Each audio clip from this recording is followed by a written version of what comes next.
Ste vedeli, da je danes enakonočje, prav poseben dan in za vas imamo pripravljene prav posebne vsebine. Govorili bomo o pomenu prezračevanja, o plesnih, o parazitih, o alergijah tudi z Loreno Leonardos, pride pa v našo družbo tudi Dominika Tompa, ki nam bo posredovala različne rešitve. Je namreč farmacevtka in razvila je res udaren proizvod, za katerega skoraj že ve cela Evropa.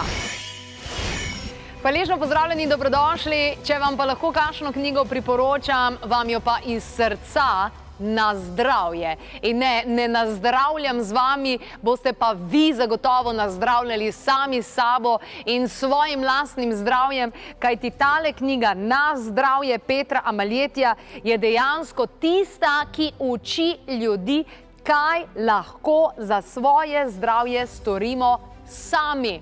Dovolj je bilo tega, da prelagamo odgovornost za svoje zdravje na zdravnike, na zdravilce, na vse ostale ljudi, kakor na sebe. Mi sami moramo poskrbeti za svoje zdravje in naše telo je zemljevid, ki nam kaže, kaj se z njemu dogaja. In ravno to, kakšni so torej različni znaki za samodiagnostiko, ravno to najdete v tej knjigi. Tale moja je Boga, ker je šla z mano na pot okrog sveta, brez heca, čisto zares in je tudi cela popisana, ker sem navdušeno ugotavljala toliko zanimivih stvari in danes je v naši družbi avtor te knjige, Peter Amaljeti. Lepo pozdravljen, dobrodošel. Hvala, da si vzel čas, da nas obiščeš in da nam zaupaš kakšno modrost, ne, iz te knjige. Knjiga je nastala že dolgo časa nazaj, a vendar še nikoli ni bila tako aktualna kot danes. Začel sem jo pisati potem, ko sem se leta 2007, se mi zdi, razglasil za zdravega, ker če hočeš ljudem pomagati zdravju, moraš biti sam zdrav za začetek, to je tudi eno od takih pravil. Sicer, oziroma tudi takrat, ko sem videl, da sem si dejansko s to metodo, postopkom samozdravljenja, ki sem si ga zmislil v stiski, da mi je pomagalo. In zato sem želel svoje spoznanja deliti z drugimi. Sigurno je danes to še dosti bolj aktualno, že zaradi tega, ker takrat so bile te teme, o katerih sem govoril še, bi rekel, v širši javnosti povsem neznane. Danes se pa tudi že v revijah o tem govori, recimo, da je hrana, zdravilo in tako naprej. Nekoč vsega tega vedenja sploh ni bilo tle v teh časih, ko je ta knjiga išla. In takrat je dobila, bi rekel, velik krog bralcev, ampak mislim, da danes je še več ljudi, če upoštevamo tudi medicinsko krizo in tako naprej, pa tudi to, da nekako ljudje vedno bolj sprevidijo to moje, vedno bolj se zavedajo, da smo po 40. letu sami odgovorni za svoje zdravje, kot za vse drugo, kar se nam zgodi. Po 40. letu se noben ne more več izgovarjati, da je bil njegov oče pijanec in tako naprej, ali pa po kakšnih drugih travmatskih doživetjih, ker po 40. letu odgovarjamo in če odgovarjamo za svoje zdravje, meni se že desetletja nazaj, še preden sem odkril to svojo tehniko, bi rekel, se mi je zdelo nenavadno, da bi jaz šel k zdravniku, da bo on meni povedal, kako je meni.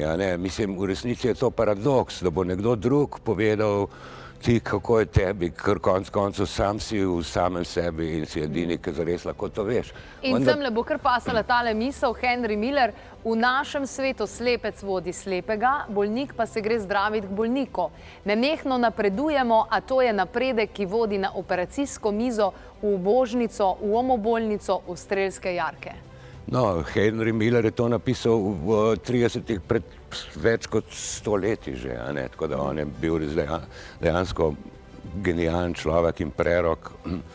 Tako da danes pa to vidimo tudi mi, navadni ljudje, v nekem smislu, da medicina tudi ni vse mogočna, In zdaj v tej knjigi sem pa predstavljal različne pristope k avtodiagnostiki, ker v enem trenutku, ko se človek začne sam skrbeti za svoje zdravje, mora tudi začeti sam postavljati sebi diagnoze.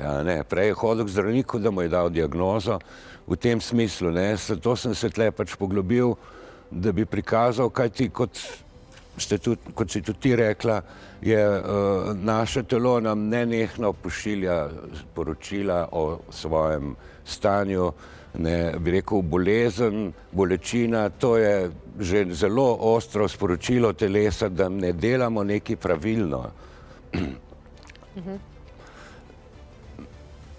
Kaj nam recimo lahko sporoča jezik? Jezik recimo gleda zdravnik tradicionalne kitajske medicine, tudi v Indiji, v ajurvedskem centru so mi jezik pregledali in spomnim se, ko sem bila zelo, zelo majhna, mogoče celo tudi pri zdravniku, danes pa ne. No, kaj delajo zdravniki, sem jaz že pozabil, ko nisem bil že od leta 80 pri njih.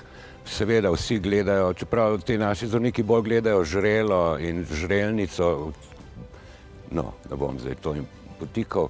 Dejstvo pa je, da je jezik za tistega, ki zna prebrati, lahko že diagnosticira, ker na jeziku so določena področja povezana z določenimi organi in po barvi jezika se da to soditi, ampak to so že, bi rekel, za strokovnjake, ajurvedski strokovnjaki, kitajski, vsi te zdravniki vzhodnjaških praks so se namreč navadili dajati diagnoze po videzu, po otipu, tudi po okusu, recimo tudi urin so pili svojih bolnikov, da so videli, če ima sladkorno ali karkoli, skratka. Vse so naredili, predvsem, vendar njihov pogled na zdravje je bil takšen, da so zdravje varovali, ne toliko reševali, kot je pri nas, ker naša zahodna medicina je v resnici tako kot gasilci, ko je požar, pa pride, pogasi požar, vzhodnjaška, kitajska, tradicionalna medicina pa v nasprotno prepreči, da bi do požara sploh prišlo. In osnovna razlika med pogledom zahodne medicine in kitajske medicine je, kar je tudi moje osebno spoznanje bilo brez kitajske medicine, jaz sem to sam odkril, da v resnici mi moramo se odzivati na simptome, se pravi na vse malenkosti, ki nam celo sporoča, ne pa čakati, kot zahodna medicina, da se več simptomov pojavi in pol rečejo, ne. Ampak takim potem ljudem rečejo, recimo jaz gledam vsak najmanjši simptom, je zame že rdeči alarm in takoj to zrihtati, ampak ljudje te pa hitro označijo, da si paranoičen. Ja, zdaj jaz vam povem, hipohondri se ne motijo zelo. Problem je samo v tem, da ne poznajo pravilnih tehnik, s katerimi bi lahko to zares rešili, ampak oni, zdaj ne pravim za hipohondre, ki res samo fantazirajo, ampak tisti, ki se odzovejo na simptom, mislim, jaz sem namreč, ker nisem zaradi raznih razlogov mogel iti k zdravniku dolga desetletja, če sem se začel slabo počutiti, sem se prvi ulegel. To je bil moj prvi korak, nikoli nisem v službi in nisem tega problema. In pa sem razmišljal, zakaj se tako počutim. Tudi danes, tudi če se zdaj kdaj slabo počutim, zmerom si vzamem čas in odkrijem, zakaj je to in stvar odpravim. To je pač ta avtodiagnostika, o kateri govorijo. Koža je naš največji organ in koža v sebi skriva veliko stvari, ne? Kakšni, ne vem, recimo naturopatini, ko sem šla, ona me samo kožo pogledala, pa sem rekla, pa kaj si ti jasnovidka? Ne, koža dejansko ji pove stvari in tukaj mi je všeč, da so tudi navedene določene navodila za samo diagnostiko. Ja, tam sem dal lepo iz Michio Kushi, avtodiagnostika od Michio Kushija.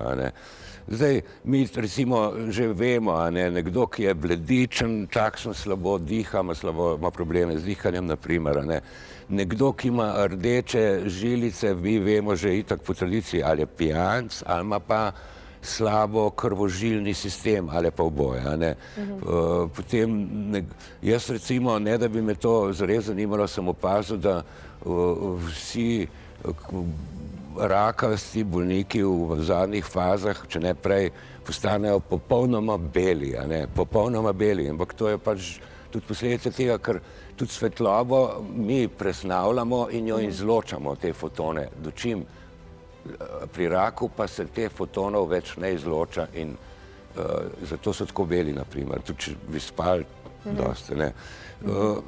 Dosti je teh znakov, ki so v knjigi konkretno navedeni, da lahko vsak tudi že gleda na sebe in da si lahko pomaga s to avtodiagnostiko. Vendar je to itak šele prvi korak. Jaz s tem sem želel ljudi upozoriti, da mi moramo pozornost usmeriti, ne recimo koža. Zdaj, koža je naš največji organ. Malo kdo pa se zaveda, da mi tudi dihamo čez kožo, a ne? In to zelo pomembno. Recimo, če veste, tiste igralke, ko so jih gole namazali zaradi kakšnih filmov ali zaradi predstav, kabare, karkoli, ki so jih cele z neko neprodušno barvo, zlato, recimo, karkoli premazali, po 45 minutah se umrejo od zadušitve, a ne? Tako da dihanje, naše glavno dihanje gre tle, ampak tudi čez kožo dihamo, zato je pa pomembno, da recimo nimamo sintetičnih oblačil na koži, ki nam, bi rekel, otežijo in tako naprej. Zdaj na koži so tudi znamenja, tudi sama kakovost kože, suha koža, spet pove nekaj drugega kot masna koža.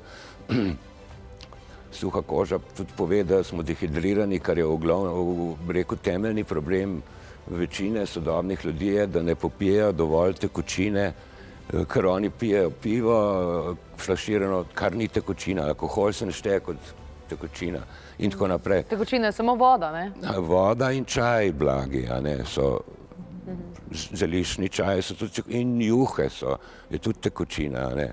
Je polno tekočine, samo večino ljudi pač misli, da ko pije pivo, da s tem tekočine dobiva, pa jih ne.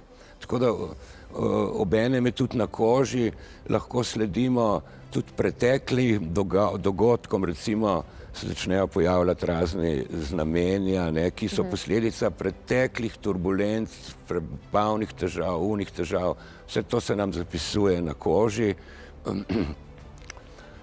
Obenem moramo tudi vedeti, da koža ni samo povrhnjica, ampak da je za njo še kar en debel sloj in ravno ta sloj podkožno tkivo je pa tisto, v katerem se giblje človekova življenjska energija, ne, zato bi rekel, moramo vedeti, da kadar imamo težave z kožo, kakšne kronične ali pa tudi akutne, ki se pojavijo. In teh je vedno več, ne? In da je to že znamenje zelo nizke stopnje imunske odpornosti, ker telo, ko ne more več samo na druge načine reševati, pa pol preko kože začne reševati. Tako da v tem smislu je treba se odzvati, se ne pravim na vsak mozolček, ampak stanje kože je tako kot knjiga, ki govori o nas.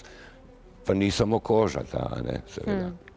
Ja, to mi je bilo res všeč, recimo tukaj zadaj, na zadnji strani, ne, tudi osmerna pot naravnega zdravljenja in prva točka je krepčilni spanec. In veliko je tukaj stvari, ki sem se jih jaz na potovanju, ko sem to brala, odločila, ok, jaz bom pa to zdaj delala, temu sledila. In najboljša stvar, ki sem jo pa spremenila zaradi te knjige, je pa to, da ne bom rekla, da se mi nikoli več ne mudi, ampak ker se mi dejansko mudi, se začnem umirjati in vem, ne, zdaj se pa staraš, ne, ker se ti mudi, ne. Tako da je veliko teh stvari, sploh pa to, da prepoznamo in jezik in kožo in pa lase, a ne? No, še kar se tiče jezika bi rekel, jaz tudi priporočam tehniko, to je sicer jogijska tehnika, ni pa nič posebnega, a ne, da če nimamo glih strugala za jezik, da si ga vsake toliko časa očistimo z žličko kavno, a ne. Mislim, to je najmanj, ker tle pride v ten, ker bomo tudi Bakreno boljš strgalo za okusili. jezik je pa najbolj, ne? Verjetno, ja, verjetno je to najboljše, ja. Odlično. No, Evo, za tole knjigo lahko kaj pogledate oziroma lahko preverite tudi minuli pogovor s Petrom Ameletijom na naši YouTube strani. Lahko pa tam najdete tudi kaj več informacij o tej knjigi na klepetobkavi.si. In če nimate dostopa do interneta, pol ne morete narediti nič. Ne. Ni res, absolutno ni res. Tudi za take imamo na voljo telefonsko številko 026 da pridete do informacij. In Peter, ravno to, dostopnost do informacij danes imamo, desetletja nazaj pa to ni bilo tako simpel. Res je, ampak vsaka dobra stvar pripelje slabo in obratno, a ne, vsaki sreči je nesreča in tako tle. Zdaj imamo pa že preveč informacij in potem enostavno, kako bi človek lahko razločeval in potem tiste prave informacije, ki so tako kot diamanti, ki jih daš na peščeno plažo z neštetimi drugimi informacijami. Tako da je lažje, ampak v resnici ni kaj dosti lažje. Kaj pa ljudje, ne veš, ne, kaj bi, oziroma se mi zdi, da največkrat pol na osnovne stvari pozabljamo, spanec, voda, ne? Dihanje. Dihanje, ja, osnovne stvari. In medčloveški odnosi, a ne, to je pa stvar, ki so šele v zadnjih letih, recimo je nova medicina nemška odkrila, kar jaz not že lepo pišem, ker pač vse duhovne tradicije preteklosti s krščanstvom vred, ne samo vzhodnjaške, govorijo o moči čustvovanja in se pravi negativnega čustvovanja in tako naprej. Tako da, Bi lahko še rekla kakšno o laseh? Zdaj, mislim, šamponi pa neki balzami za lase so največkrat oglaševani izdelki, pa vsakič nova formula, pa nov volumen, pa ne vem kaj še vse. Pa kaj pa vem, če to karkoli deluje, jaz prisegam kar na čim bolj naravne stvari. no, kar se tiče las, moramo vedeti, da so neposredno povezani z ledvicami. Zdaj, kaj bi to pomenilo direktno, niti iz tradicije ne vem, ampak po mojem lastnem občutku, recimo jaz sem imel dolge lase do prvega letnika fakultete, ko sem se poročil, pa sem se takrat prej dal strišt, da sem se lahko poročil. Ampak šele pred 10 leti sem pa začel spet si puščati dolge lase in moram reči, da odkrivam, da se mi zdi, da to kratki lasje vodijo k sivim lasem, vodijo k izpadanju las, da je to, mislim, spomnimo se Samson in Dalila, nekoč ljudje v davnih časih so vedeli, da je v laseh moč, ne samo v ženski frizuri, kot moškega pač začara, ampak je neka prvinska moč. Zdaj recimo v tamilskem, enem od tamilskih jezikih, beseda slovenec dobesedno pomeni mladega boga z dolgimi lasmi. Mi vemo, še Prešern je imel dolge lase. Kdo je imel kratke lase? Rimski vojaki, se pravi ubijalci, uničevalci.